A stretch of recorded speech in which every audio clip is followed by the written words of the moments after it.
Diga o Evangelho da Alegria. Curiosamente, ao escrever esta mensagem, eu chorei quase todo o tempo. Que paradoxo. Para falar sobre o Evangelho da Alegria, passei algumas horas chorando diante de Deus. E eu quero contar só um tiquinho, um pouquinho dos porquês. Desde anteontem, nossa cachorrinha, apesar de ser grandona, ela é uma menina de 1 ano. A Laila, desde anteontem, a Laila não estava comendo nada. E hoje, pela primeira vez em 1 ano, eu tive que levar a Laila ao veterinário e deixar a Laila internada, porque a Laila apresentou sangue nas fezes e estava com uma suspeita de envenenamento. Ontem, quando eu estava, anteontem, recebi um comunicadozinho do colégio, e ontem tive que passar 2 horas lá no colégio onde meus filhos estudam. Fiquei das 2 às 4 da tarde para resolver um problema, um suposto problema de comportamento de um deles. Então houve uma reunião com a direção e só ontem ficou esclarecido que naquele caso específico para o qual eu fui chamado, aquele dos meus 4 filhos que era supostamente o indisciplinado, na verdade estava sendo punido injustamente. Sem eu saber, ele já fazia quase 1 semana, na hora do recreio, ficava sem direito a brincar. E o fato é que, ao tentar apaziguar uma briga, ou a tentativa de uma briga, o coleguinha para quem ele falou, não liga não para esse que está te provocando, entendeu a coisa atravessada. E ontem na reunião ele testemunhou que realmente esse meu filho falou o que falou. Ele tentou apaziguar a briga e o colega entendeu errado e puxou a blusa dele e rasgou. E o guri da blusa rasgada ainda saiu como culpado na história. Ontem, no livro de registro, a coordenação admitiu que havia acontecido engano, e ontem no livro de registro foi refeito o registro do fato. Na verdade, foi feito um adendo ao registro para corrigir o problema. Hoje pela manhã eu fui entrar na internet para ver a quantas andam os canais da igreja e me deparei com uma notícia que certamente alguns de vocês viram hoje. Uma notícia acompanhada de uma fotografia de um menininho de 3 anos, um menininho sírio, que morreu afogado por causa de um naufrágio, tentando, sob a guarda dos pais, fugir da guerra civil na Síria, rumo à Europa. E a foto era de um lindo garotinho de 3 anos, com a camisetinha vermelha, com uma bermudinha azul, com um sapatinho nos pés, morto de bruço na beira da praia, com o rosto na areia e a água batendo no seu rosto. Também hoje, 2 correspondências chegaram às minhas mãos. Uma do Comitê Municipal da Cidadania pela Vida, em defesa da vida, por um Brasil sem aborto, me convidando para a 5ª reunião, que vai acontecer agora, dia 10, no Sinted de Aquidauana, planejando a 2ª marcha pela vida, que vai acontecer no dia 3 de outubro em nossa cidade, lutando contra um assassinato, que é o aborto. Essa foi a primeira correspondência que chegou às minhas mãos hoje. E a segunda que chegou às minhas mãos hoje também é da Junta de Missões Mundiais, a nossa querida JMM, da Convenção Batista Brasileira, pedindo socorro. A carta começa assim, uma carta da JMM. Amado pastor, com a forte crise da moeda brasileira, Missões Mundiais está investindo 50% a mais o número de reais necessários para manter os missionários no campo, comparando com a cotação de agosto de 2014. Missões Mundiais está tendo um seríssimo problema por causa da desvalorização do real. E as ofertas têm que ser convertidas para dólares, para chegarem nas mãos dos missionários, espalhados pelo mundo. Nós sabemos muito bem da seriedade e da espiritualidade do trabalho da JMM. E também sabemos, eu dizer para minha esposa, sabemos por experiência, quando nós morávamos e trabalhávamos no Paraguai fazendo missões, o quanto o nosso salário não valia nada quando o real desvalorizava. Nós vivemos no Paraguai, aqui nosso vizinho, o drama de um sustento precário com 4 crianças pequenas por causa do câmbio. Nessa mesma carta da JMM, mais adiante eles vão dizer: você pode visualizar as regiões onde temos missionários ainda carentes de adoções financeiras. São ao todo, olha isso, são ao todo 473 missionários que não têm seu sustento completo através do programa de adoção missionária que é o PAN. Olhei para esses dados e disse: meu Deus do céu. Também hoje, minha irmã Lenice me ligou lá do Rio de Janeiro aos prantos, desesperada, estava chorando muito, desesperada. Isso não é o feitio dela me ligar assim. Normalmente ela me liga sorrindo, a gente brinca um pouco. Ela ligou desesperada. Por quê, pastor? Por causa da rápida degeneração da saúde de mamãe. O cérebro da mamãe, como disse o médico na semana passada, no último exame, está gravemente doente. Essa semana minha mãe chegou ao extremo de vomitar. E por não saber o que fazer com o vômito, tentou comer de volta o que vomitou. Tamanha a degeneração do cérebro. Minha irmã ligou para mim apavorada: Mauro, eu não sei o que fazer. Os lábios de mamãe estão muito inchados. Essa semana passada ela foi ao médico, fez exame, o coração está crescido. O coração está lutando para manter vivo um corpo doente. A membrana que recobre o pulmão, a pleura, está cheia de líquido. E minha mãe está viva por um milagre, mas um milagre que está custando muito caro. Um custoso milagre. Mas hoje eu venho pregar nesse altar mais uma vez sobre o Evangelho da Alegria, ou a boa notícia da alegria. Mas a pergunta que enche o meu coração, que estava enchendo meu coração quando eu estava meditando essa palavra, e vendo tristeza na minha vida, e vendo tristeza na vida dos outros, e vendo um pai indo para as câmeras, para os repórteres, dizendo: meus filhos escorreram das minhas mãos, escorregaram das minhas mãos e morreram afogados. Eu estava olhando para isso dizendo: Senhor, o que é a alegria do Evangelho? Qual é essa alegria?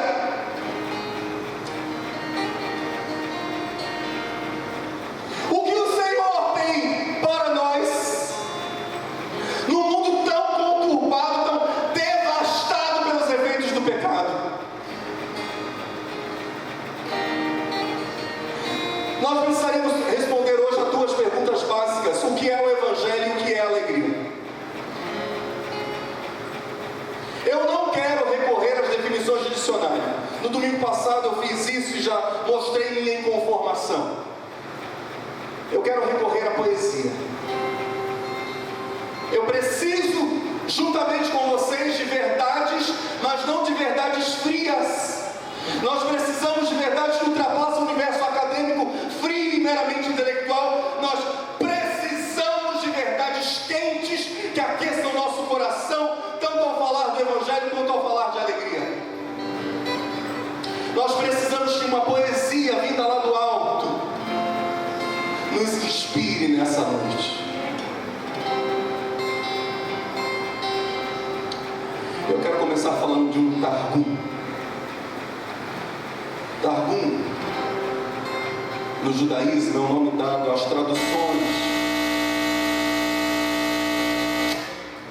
às traduções, às paráfrases e aos comentários em aramaico da Bíblia hebraica. Então, quando os rabinos fizeram alguns comentários, algumas notas de estudo, de análise sobre o texto do Antigo Testamento, o chamado Tanar, ou Tanakh, quando eles fizeram esses comentários foram agrupados e chamados de Targum. Essas escritas foram reunidas tanto em Israel quanto na Babilônia, da época do Segundo Templo até o início da Idade Média. Elas foram utilizadas e ainda são utilizadas para facilitar o entendimento aos judeus que não falavam hebraico como língua mãe e sim o aramaico. Os dois Targumim, o plural de Targum é Targumim. Os dois Targumim mais conhecidos são o Targum Onkelos, sobre a Torá, a lei de Moisés, e o Targum Jonathan ben Uziel, Jonatã, filho de Uziel, sobre os Neviim. Neviim em hebraico são os profetas. No comentário rabínico de Isaías, capítulo 4, versos 1 a 6, ou seja, um comentário presente no Targum Jonatã ben Uziel, porque Isaías é um texto profético. O comentário rabínico a esse capítulo, talvez o menor, certamente o menor capítulo do livro de Isaías, é: naquele tempo, diga comigo, naquele tempo, o Messias do Senhor será uma alegria. Naquele tempo, num tempo profético, o Messias do Senhor será uma alegria. A pergunta é: o que nos diz o texto original? Esse é o comentário rabínico no Targum Jonatã ben Uziel, sobre Isaías 4, de 1 a 6. Eu fui lá para um texto popularizado em língua portuguesa de Isaías 4, um texto que certamente você não tem aí, uma versão bíblica que você não tem, e que diz assim: naquele dia, 7 mulheres agarrarão um homem e dirão: nós pagaremos a nossa própria comida e a nossa roupa, mas deixe-nos dizer que você é o nosso marido, para que fiquemos livres da vergonha de sermos solteiras. Então 7 mulheres se agarrariam a um homem e pediriam para ele: diga que nós somos tuas esposas, para que nós não soframos preconceito, vergonha em Israel. E o texto continua dizendo, esse minúsculo capítulo de Isaías capítulo 4. Vamos até o último verso, verso 6. Naquele dia, o ramo novo que o Senhor Deus plantar crescerá forte e bonito, e os moradores de Israel que continuarem vivos ficarão alegres e orgulhosos por causa das ricas bênçãos que vão receber. Aqueles de Jerusalém que Deus escolher para continuarem vivos serão chamados de povo santo. O Senhor julgará e castigará Sião. Ele purificará a cidade de toda impureza e de todos os seus crimes de morte. Então sobre o monte Sião e sobre o povo ali reunido, o Senhor estenderá uma nuvem durante o dia e chamas de fogo e fumaça durante a noite. A glória de Deus cobrirá e protegerá o seu povo. De dia ela será uma sombra para protegê-los do calor, e quando vierem as chuvas e as tempestades, será também um abrigo e uma proteção. Aleluia. Os rabinos vão dizer, olhando para esse texto, séculos e séculos antes de Cristo: naquele tempo, o Messias do Senhor será uma alegria, será sombra para o calor, será abrigo e proteção para chuvas e tempestades, será fogo, chamas de fogo e fumaça durante a noite, será nuvem durante o dia. O Messias do Senhor será uma alegria. O cumprimento dessa profecia se expõe claramente na declaração dos anjos, na verdade de um anjo, aos pastores de Belém.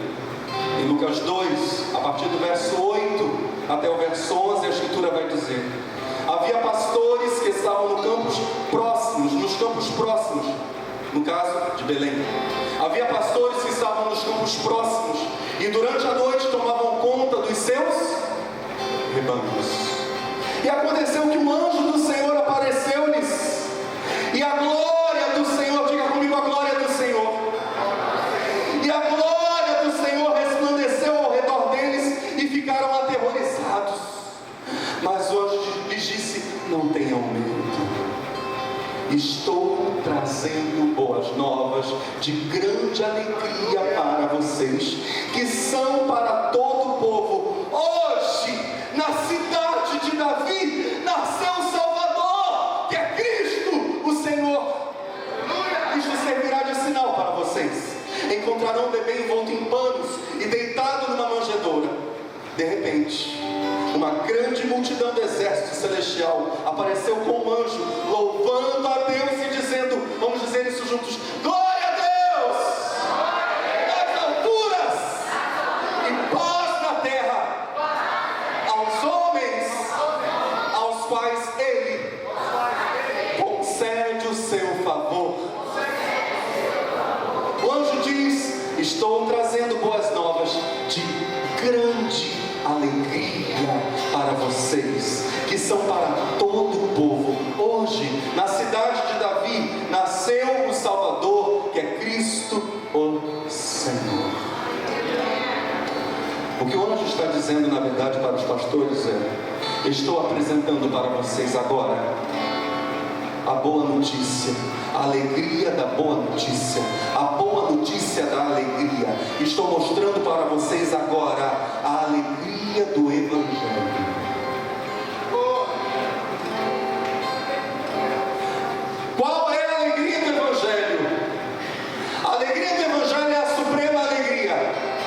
A suprema alegria do Evangelho é: nasceu o Salvador e nasceu para estar conosco.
Junto a uma mesa fartamente posta numa festa contínua. Oh, formoso, antigo e novo, por que fui te conhecer tão tarde? Ai de mim, eu te procurava aonde não estavas, e não, eu te procurava aonde não estavas, e não aonde tu estavas. Eu estava à procura de entendimento destas palavras do teu Evangelho. Não vem o reino de Deus com visível aparência. O reino de Deus está dentro ou no meio de vós. Lucas 17, versos 20 e 21, palavras do Senhor Jesus. Não vem o reino de Deus com visível aparência. E Madame Guyon conclui seu pensamento dizendo: isso agora eu experimentei, pois tu te tornaste meu rei, e o meu coração o teu reino, no qual tu te tornaste supremo e realizaste toda a tua vontade sagrada. Eu não tenho agora qualquer outra visão, senão a de Jesus Cristo somente. Quão tremenda é a revelação de Jesus Cristo!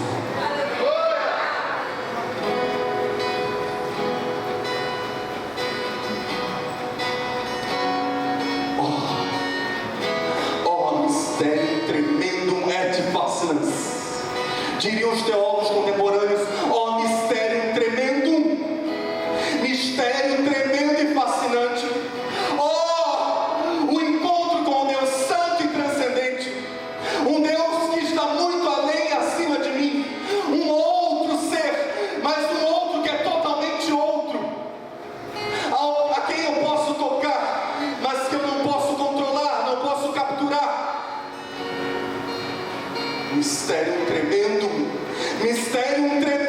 é de fascinância, diante do qual ao mesmo tempo eu tremo e fico fascinado. Ó, presença gloriosa que ao mesmo tempo me repele e me atrai. Louvado seja o nome do Senhor.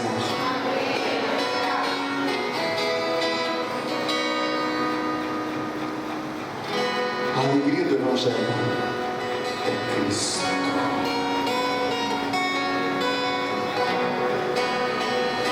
Eu não gostaria que você olhasse para mim nessa noite com um olhar triste. Pastor, o senhor começou a mensagem dando um monte de notícia ruim, mas existe uma notícia suprema que deve suplantar em meu e em teu coração toda e qualquer notícia ruim. Cristo está aqui. Eu gostaria que você desse aleluia, entendendo a profundidade dessa grande revelação. Aleluia. Nós não estamos falando de um presidente, nós não estamos falando de um político, de um diplomata, e nós não estamos falando de alguém que meramente está por estar. Ele está conosco e a nosso favor.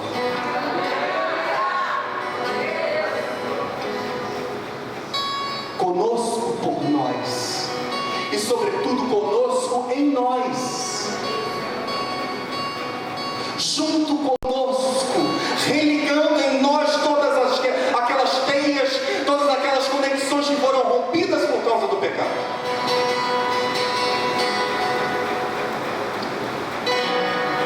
Quem está no meio de nós, conosco e em nós, é Jeová a salvação. É esse que está conosco.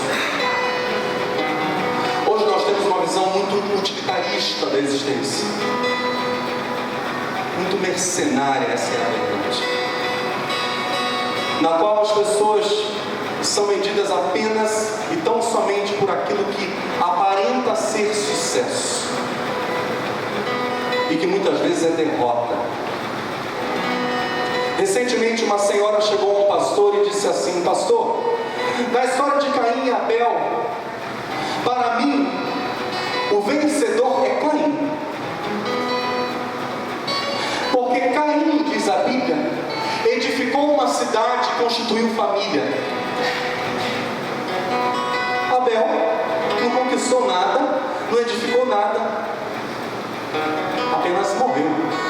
E aquele pastor olhou para ela e disse: minha irmã, a senhora só esqueceu de um detalhe. A Bíblia diz que foi Abel quem foi aprovado diante de Deus e não Caim. Caim, o edificador de cidade, Caim, o próspero, Caim, Senhor, Caim, o homem que se multiplicou, Deus a ele rejeitou.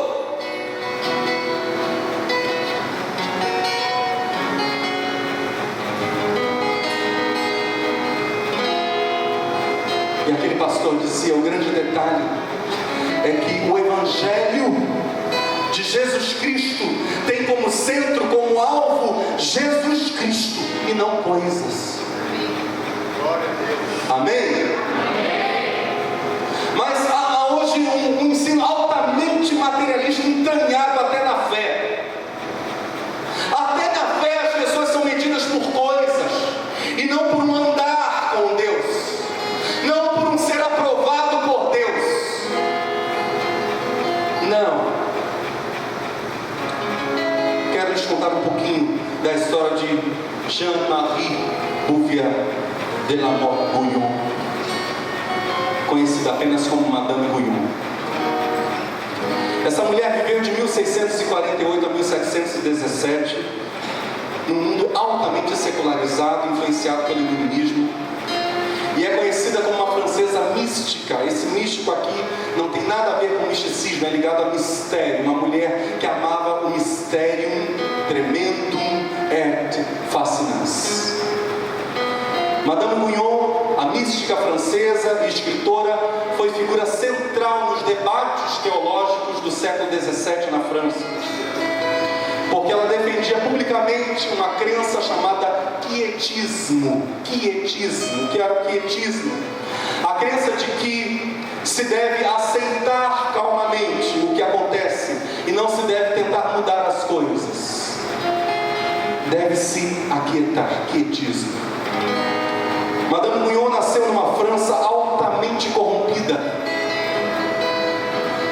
uma época corrupta assim como a nossa, numa França marcada pela degeneração, criada num catolicismo tão devasso quanto o mundo do qual ele fazia parte. Madame Guyon foi perseguida em cada passo do seu caminhar, e tateando no meio da ignorância espiritual, no meio do caos, subiu para o topo mais alto de uma preeminência espiritual e de uma devoção cristã sincera. Morreu e viveu atormentada, afligida, maltratada e abusada.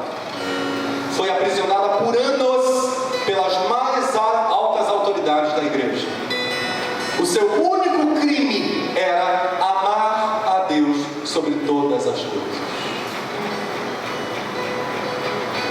A sua culpa era a sua devoção a Cristo. Quando pediram seu dinheiro e propriedade, ela os entregou com alegria. A polícia prendeu-a em 24 de dezembro de 1695, numa cidade próxima a Paris, na cidade de Vincennes. E depois ela foi presa para um convento de Vaugirard, e mais tarde foi presa para a Bastilha. Madame Guyon ficou na Bastilha desde março de 1703, até março de 1703, ou seja, de 1695 a 1703, na verdade mais de 7 anos de aprisionamento, por ser uma mulher devota e consagrada a Cristo e a Deus. Essa mulher tem muito a nos dizer sobre a alegria do Evangelho, ou o Evangelho da Alegria. A Moody Press publicou em 88 a autobiografia de Madame Guyon, e eu quero ler para vocês alguns trechos. Diz ela: quanto a mim, eu posso dizer que tenho uma dependência de Deus contínua em qualquer situação. Minha alma está sempre pronta a obedecer todo o movimento do seu espírito. Penso que não há nada no mundo que o Senhor possa requerer de mim que eu não entregue prontamente e com prazer a Ele. Não tenho qualquer forma de interesse por mim mesma. Quando Deus requer qualquer coisa desta pobre alma que está reduzida a nada, não encontro nenhuma resistência em mim em fazer a sua vontade, por mais dura ou rigorosa que possa ser. Se existe um coração neste mundo, do qual Ele é o mestre único e absoluto, o meu parece ser um Deus. A sua vontade, embora rigorosa, é a minha vida e é o meu prazer. Perder tudo por Ele é o meu maior dano, e ganhar tudo sem Ele seria a minha maior e pior perda. Resta lembrar que essa mulher era da nobreza francesa antes de se converter.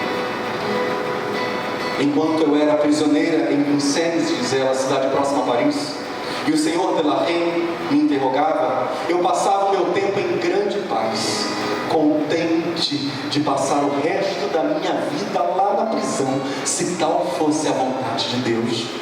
Eu entoava cânticos de alegria, os quais a criada que me servia aprendia a cantar. Tão rápido eu os compunha. Juntas cantavam-me seus louvores. Oh meu Deus, as pedras da minha prisão pareciam aos meus olhos como rubis. Eu as estimava mais do que o brilho sedutor de um mundo vão. Meu coração estava cheio daquele gozo, o qual Ele concede àqueles que o amam no meio de suas grandes e pesadas pesadas cruzes. Contente de passar o resto da minha vida lá, se tal fosse a vontade de Deus. Eu estava olhando para as muitas vezes em que Madame Guyon, a mística que marcou a história da França e a espiritualidade da França, levando muitos aos pés de Cristo, influenciando teólogos.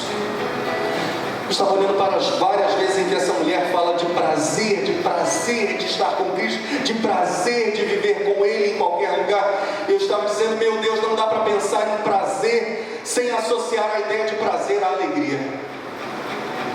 Sempre ao pensar em prazer, eu imagino um sorriso.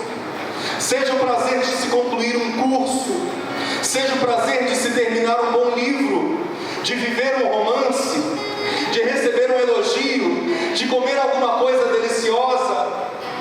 Prazer tem a ver com contentamento, com alegria, com um sorriso. Madame Guyon encontrava prazer em entender-se como um nada que amava a Deus e que desfrutava a sua presença em qualquer circunstância, carregando qualquer cruz. Sabe por quê?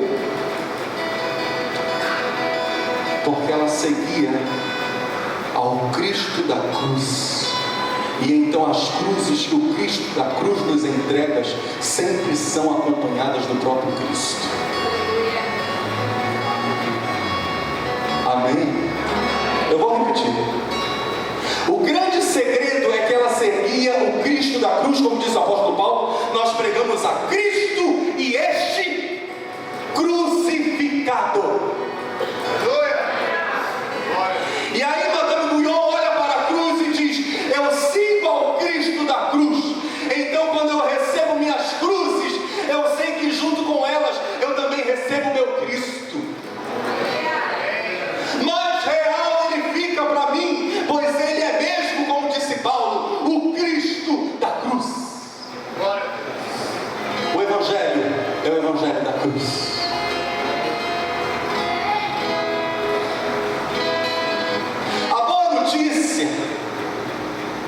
A alegria do Evangelho é que o Cristo da cruz é nos dado, e ele nos é dado juntamente com as nossas dores, e nos é dado com as nossas alegrias, mas ele é o Cristo da cruz. Isso me faz lembrar o que disse o apóstolo Paulo aos Coríntios. Preste muita atenção. O que digo, Paulo agora está usando todos os recursos de oratória para tocar no coração dos coríntios. Olha o que ele vai dizer: o que digo não digo segundo o Senhor, mas com loucura, nesta confiança de gloriar-me, pois que muitos se gloriam segundo a carne, eu também me gloriarei. Figuras de linguagem. Porque sendo vós sensatos, de boa mente tolerais os insensatos, pois sois sofredores, se alguém vos põe em servidão, se alguém vos devora, se alguém vos apanha, se alguém se exalta, se alguém vos fere no rosto. Envergonhado digo, como se nós fôssemos fracos, mas no que qualquer tem ousadia, com insensatez falo, também eu tenho ousadia. São hebreus? Também eu. São israelitas? Também eu. São descendência de Abraão?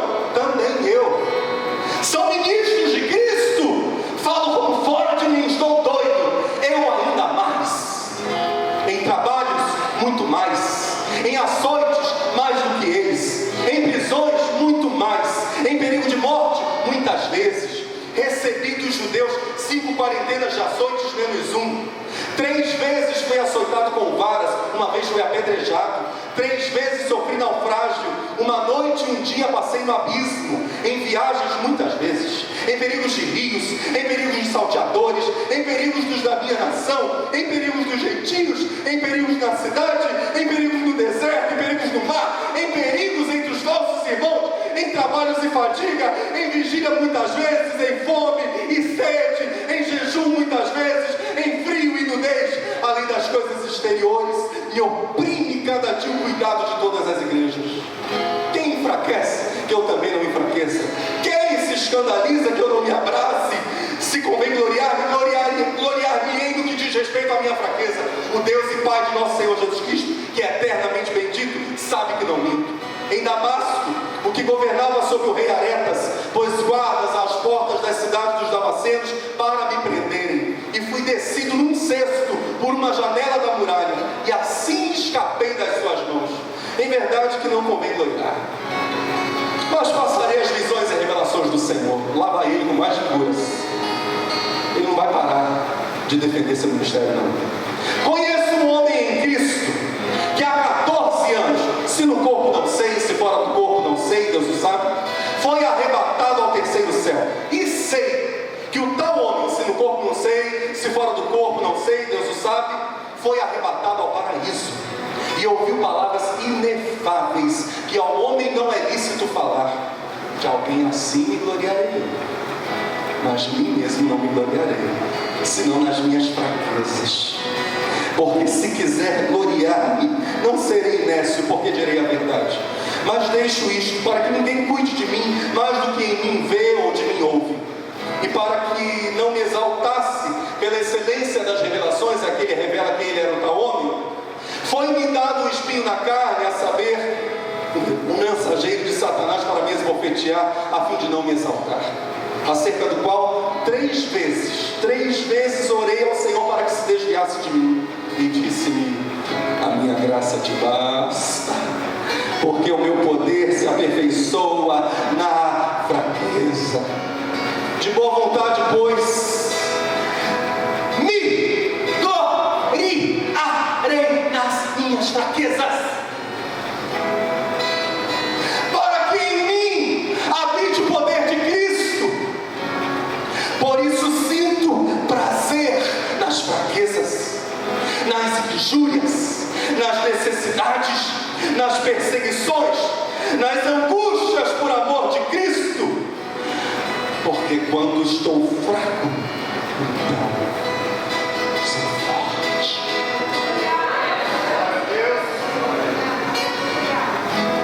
Me gloriarei nas minhas fraquezas, para que em mim habite o poder de Cristo. Pastor, o que é isso? O que Paulo está dizendo? Ele está dizendo para nós que a alegria do Evangelho se resume a Cristo, ou tem como grande verdade ou grande fundamento a pessoa de Cristo e nada mais.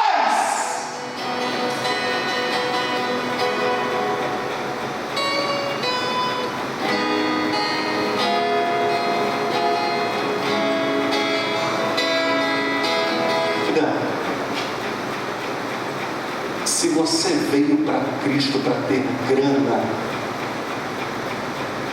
solte essa ideia e venha para Cristo.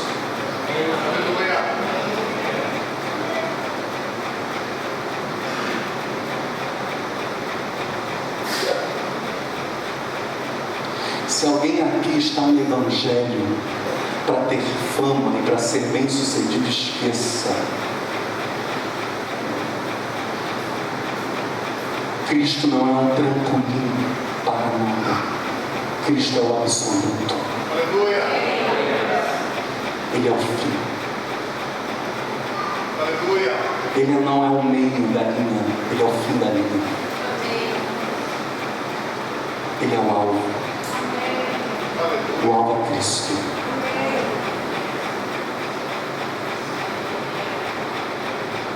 Você não está entendendo ainda? Preste atenção. Continua no silêncio aí, por favor. Eu não estou dizendo que você não pode pedir nada ao Senhor. É para pedir. Eu não estou dizendo para você não sonhar. Preste muita atenção. É para sonhar. Eu não estou dizendo que não é para você se assentar à mesa, como vimos nas mensagens sobre oração poucos meses atrás aqui nesta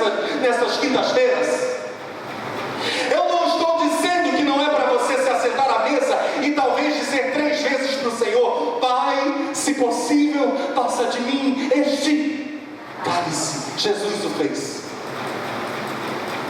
Mas eu estou dizendo que existe uma realidade suprema na qual eu e você somos chamados a nos alegrar. Há um mistério, há um todavia. E às vezes nós também teremos de dizer para o Senhor na mesa da negociação: contudo, seja feita a tua vontade. Eu só posso dizer: contudo, seja feita a tua vontade, porque eu sei que há uma suprema garantia acima de qualquer realidade, acima de qualquer sonho que eu tenha. E essa garantia é ela, a fonte suprema da verdadeira alegria. Eis que estou convosco todos os dias até a consumação dos séculos. Aleluia! Aleluia! É por isso que o profeta vai dizer: porque ainda que a figueira não floresça, nem haja fruto na vide, ainda que decepcione o fruto da oliveira, e os campos não produzam mantimento, ainda que as ovelhas da manada sejam arrebatadas e nos currais não haja gado, todavia, diga comigo, todavia, eu me alegrarei no Senhor.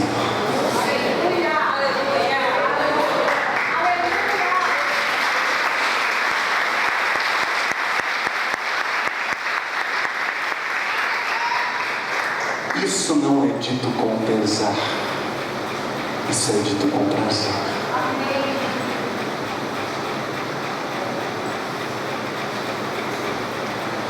Porque no Senhor não existe falsa alegria.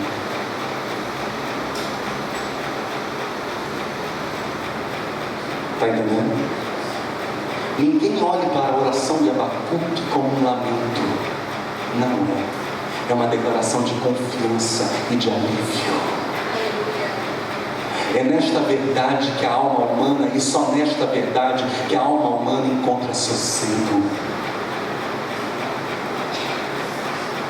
Exultarei no Deus da minha salvação. O Senhor Deus é a minha força, e fará os meus pés como os das servas, e me fará andar sobre as minhas alturas. Meu Deus me colocará no alto, ainda que tudo à minha volta esteja em ruínas, Deus me elevará.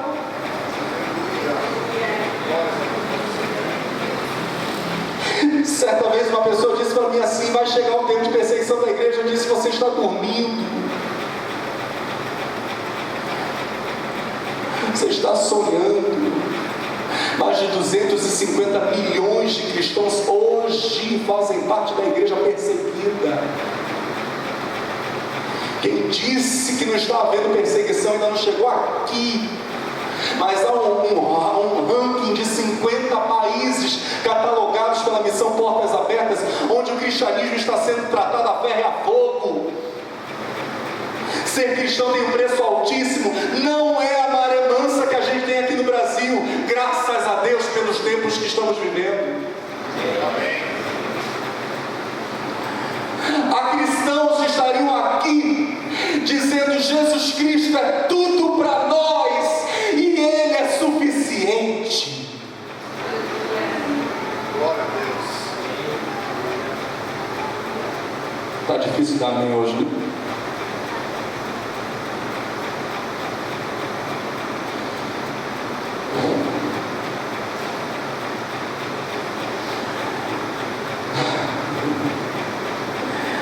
A alegria do Evangelho é sobretudo a presença constante de Cristo, a face que nunca se vai, o sorriso e o toque que nunca se vão, a presença constante, fiel, amorosa. Não existe pessoa que eu amo mais nesse planeta do que minha esposa.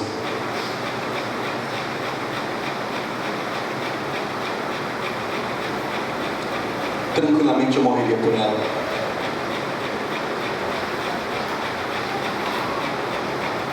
Amo-a de todo o meu coração e ela sabe disso. Meu maior prazer na nossa relação é ela e nada mais.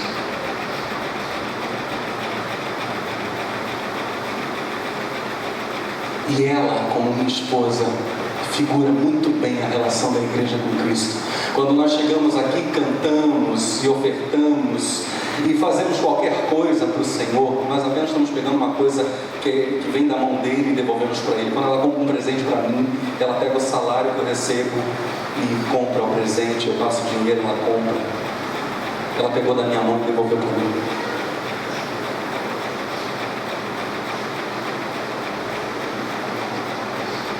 Eu até gosto de ganhar presente dela.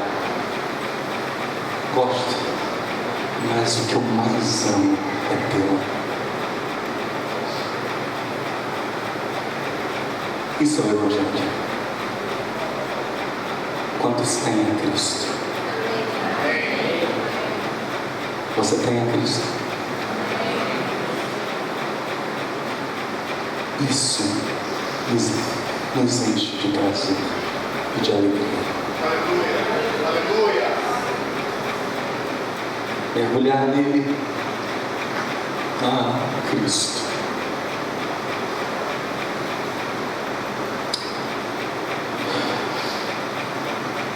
Dr. Paul Brand escreveu junto com Filipenses o livro Feito de Modo Especial e Admirável.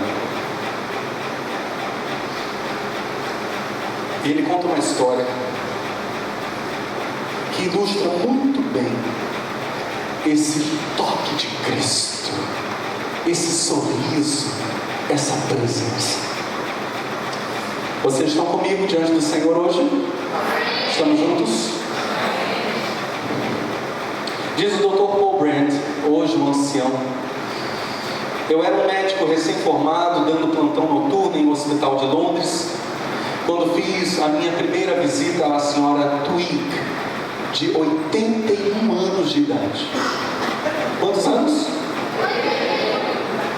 Aquela lépida e corajosa mulher vinha lutando contra um câncer na garganta, mas apesar da voz rouca e engasgada, continuava espirituosa e alegre. Ela pedira que fizéssemos tudo o que fosse possível do ponto de vista médico para prolongar-lhe a vida, e um dos meus professores havia removido a sua laringe e o tecido maligno, canceroso, adjacente. A senhora Twig parecia estar recuperando-se bem, até por volta das 2 da madrugada, quando fui chamado urgentemente à sua ala.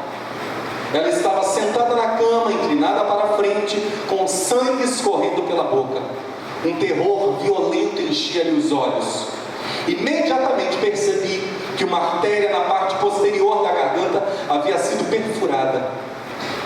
Eu não conhecia outra forma de estancar o sangue, a não ser enfiar-lhe um dedo na boca e pressionar o ponto latejante.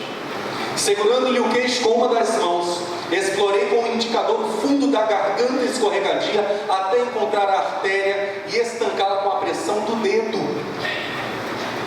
As enfermeiras limparam o rosto da senhora Twig, enquanto ela se recuperava o fôlego e sufocava a sensação, controlava a sensação de náusea. Imagine uma pessoa com o dedo enfiado na sua garganta para travar uma hemorragia. Lentamente o medo foi desaparecendo à medida em que ela começava a confiar em mim. Passados 10 minutos, quando ela voltara a respirar normalmente com a cabeça inclinada para trás, tentei remover o dedo para substituí-lo por um instrumento, mas eu não consegui enxergar o suficiente para guiar o instrumento, e cada vez que eu removia o dedo, o sangue jorrava de novo e ela entrava em pânico. A mandíbula tremia, os olhos se projetavam e ela me agarrava violentamente o braço. Por fim, acalmei-a, dizendo que eu simplesmente iria esperar com o dedo bloqueando a hemorragia, até que o cirurgião e o anestesista chegassem ao hospital. Procuramos uma posição mais conveniente. O meu braço direito enganchava-se por trás da cabeça dela, oferecendo-lhe apoio. A minha mão direita desaparecia quase inteira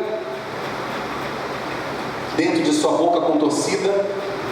Uma correção aqui. Meu braço esquerdo enganchava-se por trás da cabeça dela, oferecendo-lhe apoio. A minha mão direita desaparecia quase inteira dentro de sua boca contorcida, permitindo que o indicador pressionasse o ponto crítico. Eu sabia, por minha experiência em consultórios dentários, como devia ser penoso e cansativo para a minúscula senhora Twig abrir tanto a boca a ponto de quase envolver a minha mão direita. Mas eu podia ver nos seus olhos de azul intenso a resolução de ficar naquela posição durante dias, se fosse necessário. Com o seu rosto a poucos centímetros do meu, eu podia sentir um medo mortal. Até o hálito cheirava sangue. Os olhos suplicavam em silêncio: não se mexa, não me solte. Ela sabia tão bem quanto eu que se afrouxássemos aquela nossa posição esquisita, ela sangraria até morrer. Ficamos sentados daquele jeito por cerca de 2 horas. Os olhos suplicantes daquela senhora nunca abandonaram os meus. 2 vezes durante a primeira hora, quando câimbras musculares dolorosamente tomaram conta da minha mão, eu tentei removê-la para ver se a hemorragia estava estancada. Não estava.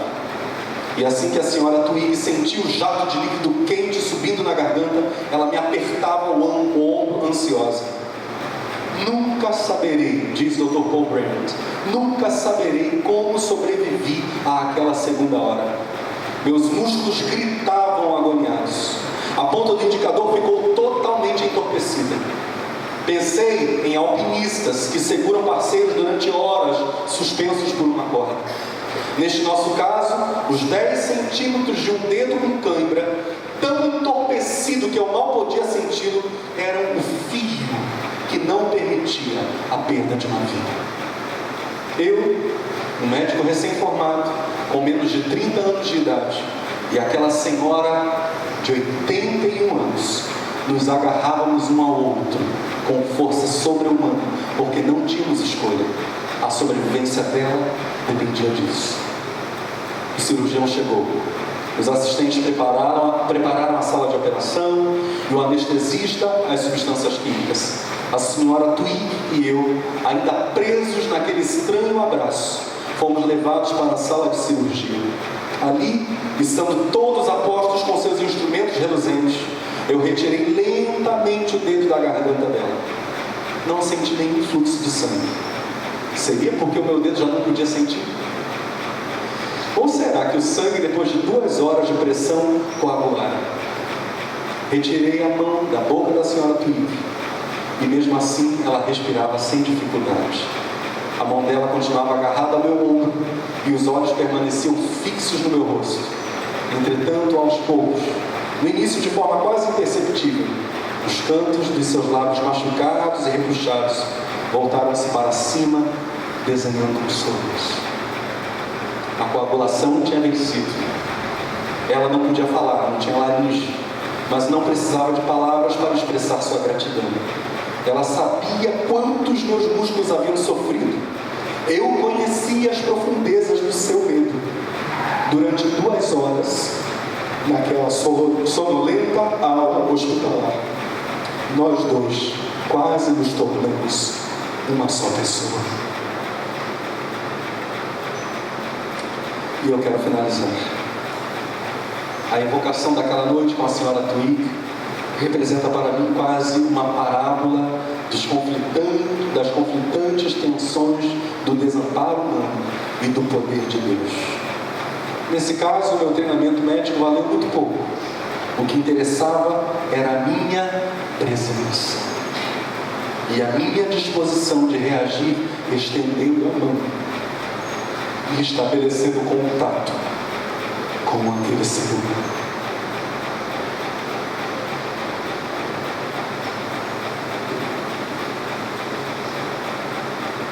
Eu olho para essa história e vejo Cristo. aquele toque, aquela presença, aquela fonte de prazer, mesmo ante a morte.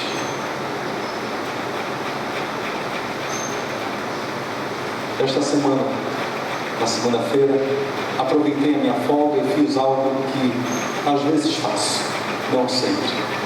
Fui ver o túmulo de meu pai. E ali dei graças a Deus.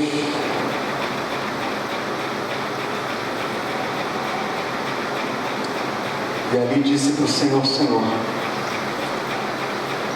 obrigado. Muito obrigado.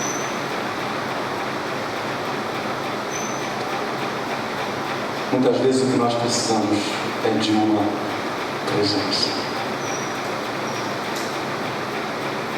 E o Senhor Jesus Cristo é essa presença que nunca vai embora. Como disse o apóstolo Paulo, alegrem-se sempre no Senhor. Novamente direi, ele diz, alegrem-se. Alegrem-se. Alegrem-se sempre no Senhor. Aleluia. Novamente direi, alegrem-se. Seja a amabilidade de vocês conhecida por todos, perto está o Senhor. Ele nunca se vai.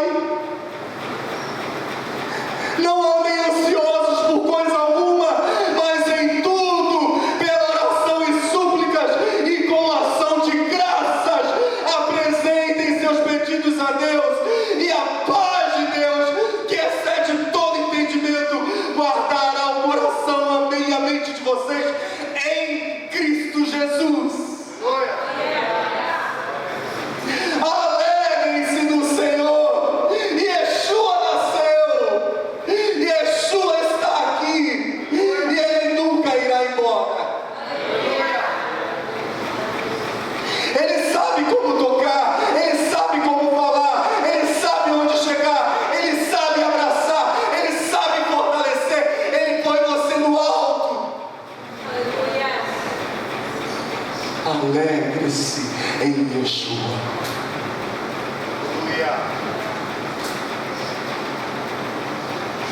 Isso só é possível por meio do novo nascimento. Eu estou consciente disto.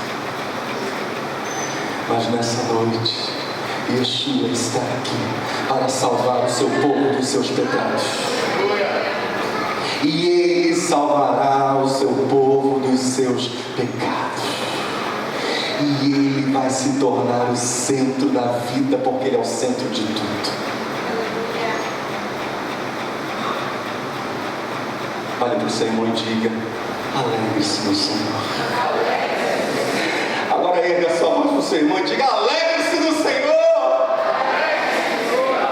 Novamente direi. Diga para ele, novamente direi. Alegre-se.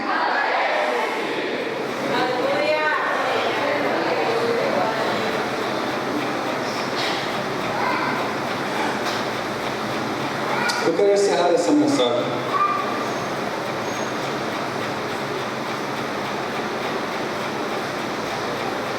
preste muita atenção.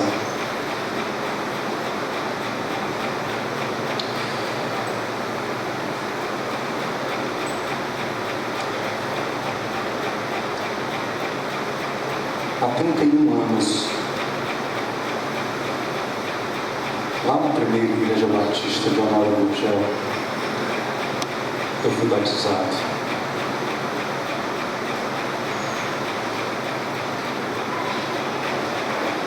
Naquela época, não existia a falsa teologia da prosperidade. O Evangelho era pregado, e só o Evangelho.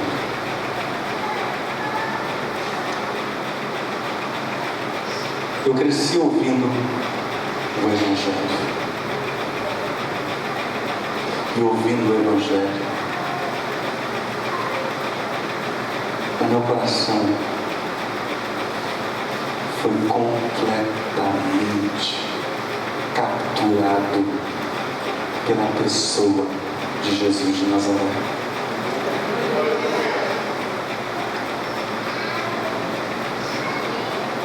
Sabe por que às vezes eu choro nesse púlpito? E eu vou encerrar dizendo isso. Eu choro de tristeza pela distorção que foi feita do Evangelho.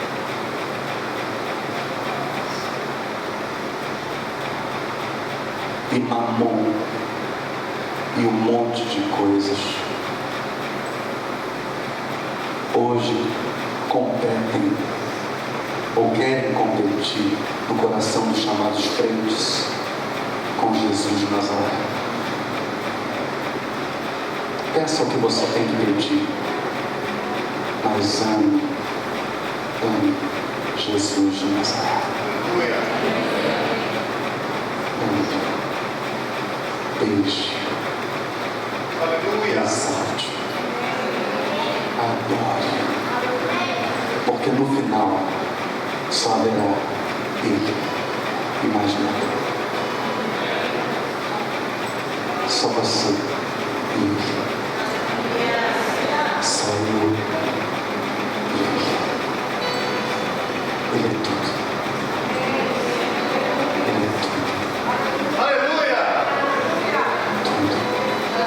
Jesus, nesta noite nós dizemos: Tu és nossa vida.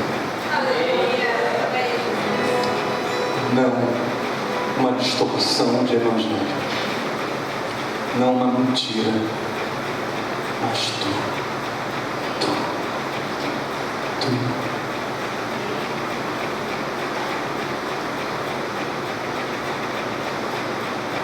Tu és tudo para nós.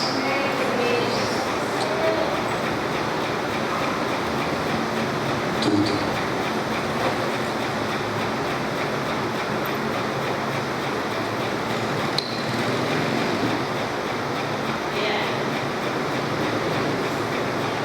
Tudo.